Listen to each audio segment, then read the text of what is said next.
we'll be talking about the Civil War.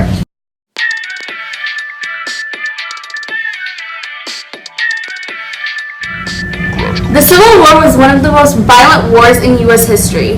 The Civil War was a time of great distress and violence. Not only were the soldiers affected by this great war, but their families, slaves, and the economy as well. Sometimes we fail to recognize the extraordinary minorities who fought on and off the battlefield. Both women and African Americans played a significant role in the war that will be remembered for centuries. Under the prejudice of almost everyone, these African Americans fought in a time where they were given no rights, no empathy, or no equality. Although African Americans had served in the Army and Navy during the American Revolution and in the War of 1812, few, if any, served in the Mexican War. They were not permitted to enlist because of a 1792 law that prevented them from bearing arms in the U.S. Army. President Abraham Lincoln also feared that accepting black men into the military would cause border states like Maryland, Kentucky, and Missouri to secede. Free black men were finally permitted to enlist in 1862. Following the passage of the Second Confiscation and Militia Act, which freed slaves who had masters in the Confederate Army, and Lincoln's signing of the Emancipation Proclamation, by May 1863, the Bureau of Colored Troops was established to manage black enlistees.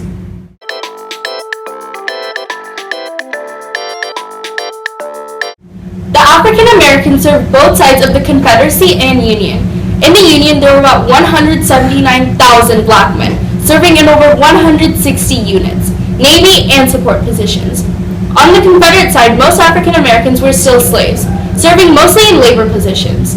By 1865, the South allowed slaves to enlist, but very few actually did. By the end of the war, 20,000 black men were in the Navy and 40,000 had passed away, 10,000 in battle and 30,000 from illness or infection. If black soldiers were captured by the Confederate Army, they could have met various demises. Former slaves or escapees may have been caught by someone who was hired by their old masters and returned to the plantation.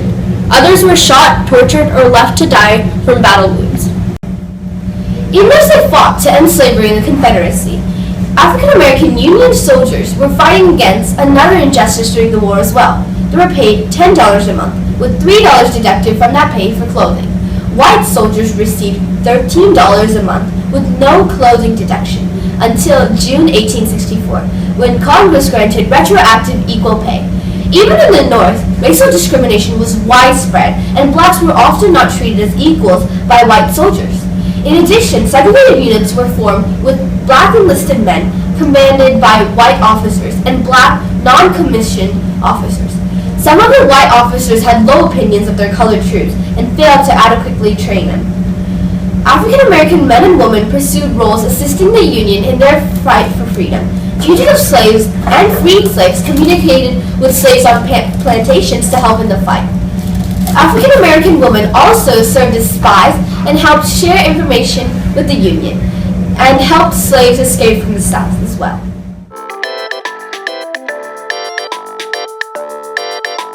After the Civil War, former slaves enjoyed the opportunity to flaunt their liberation from the countless ruling of slavery.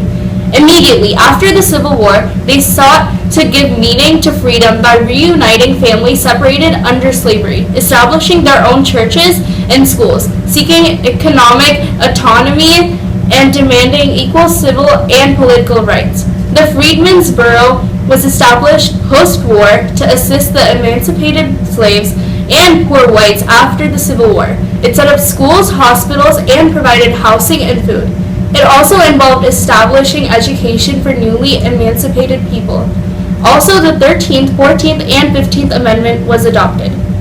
The Emancipation Proclamation in 1863 freed African Americans in rebel states, and after the Civil War, the 13th Amendment emancipated all U.S. slaves wherever they were.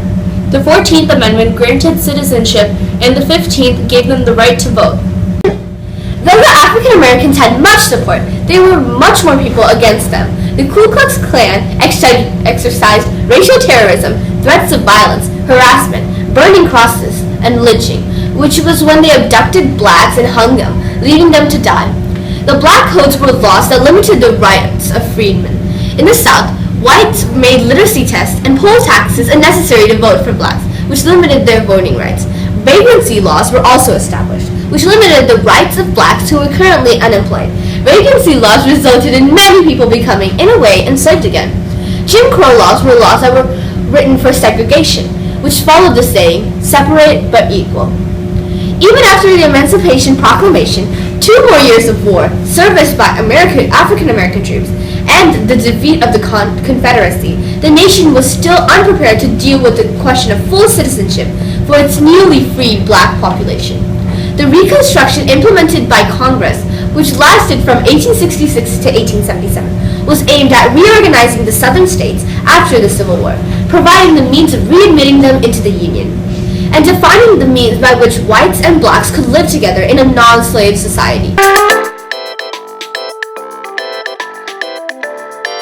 There are many African American leaders who made a very positive impact on the outcome of the Civil War. One of them, William Carney, joined the Union Army after escaping slavery as a child through the Underground Railroad. During the Battle of Fort Wagner, his regiment led a charge across a beach against the Confederates. When the color sergeant fell, Carney picked up the flag and moved to the front of the charge. Carney found himself alone, abandoned, and was shot twice.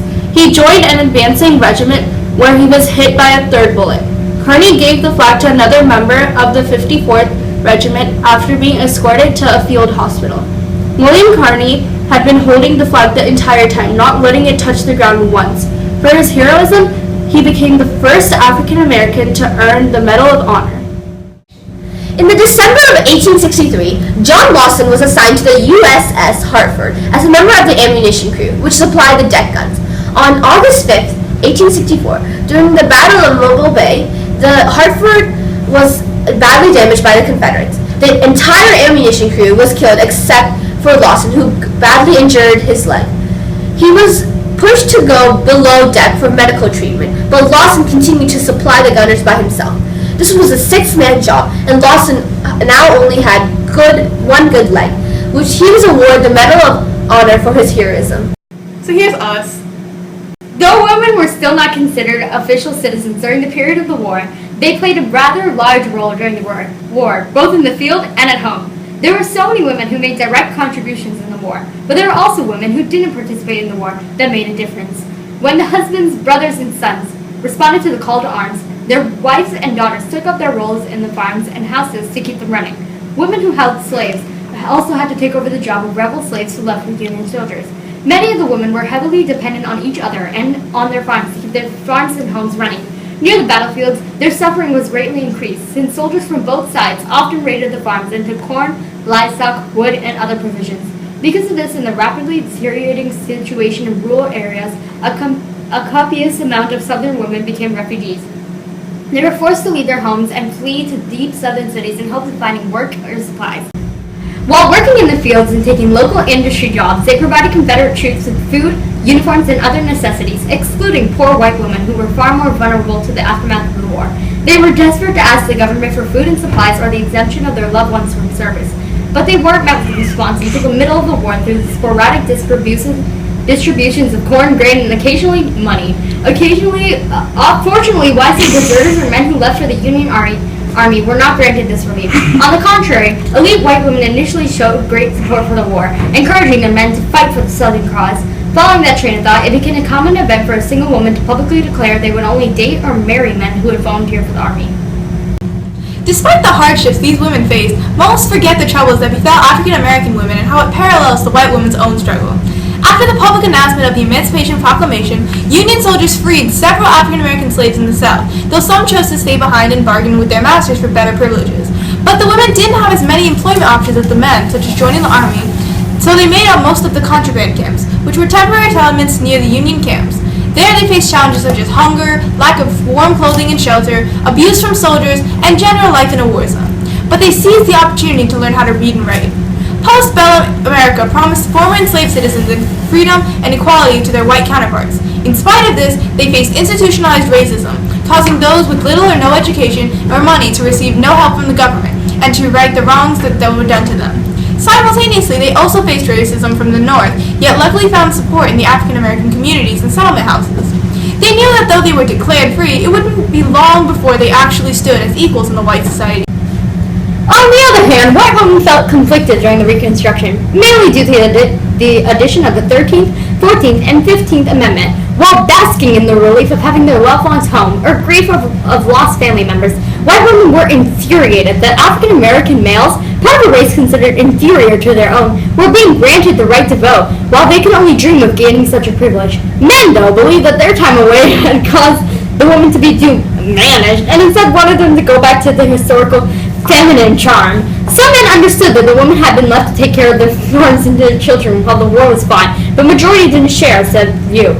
Undeterred by the negative backslash from the male society, Elizabeth Stanton and Susan B. Anthony founded the National Women's Suffrage Association.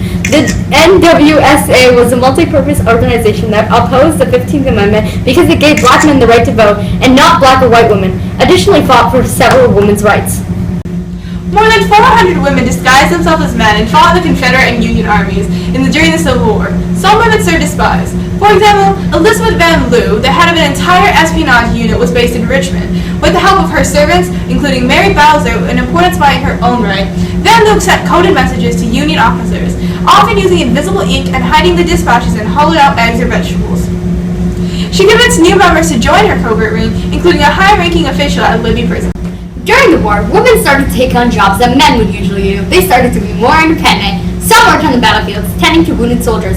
One example is Clara Barton. Barton believed that as a Christian, it was her duty to aid the soldiers fighting in the war. On the front lines, she cleaned field hospitals, dressed wounds, and served food to the soldiers. After the war, she delivered lectures around the country. Eventually, through lots of persuasion, she founded and became the president of the American Red Cross. During the Civil War, women especially faced and hosted new duties and responsibilities. For the most part, these new roles applied the ideals of Victorian domesticity to useful and patriotic ends. However, these wartime contributions did help expand many women's ideas about what their probable place should be. This crash course is produced by Shani Joshua, Anushka Saran, Thenmai Parsu, and Ria Kakara. We would also like to say a big thank you to Coach Morrow for letting us borrow his swivel chair.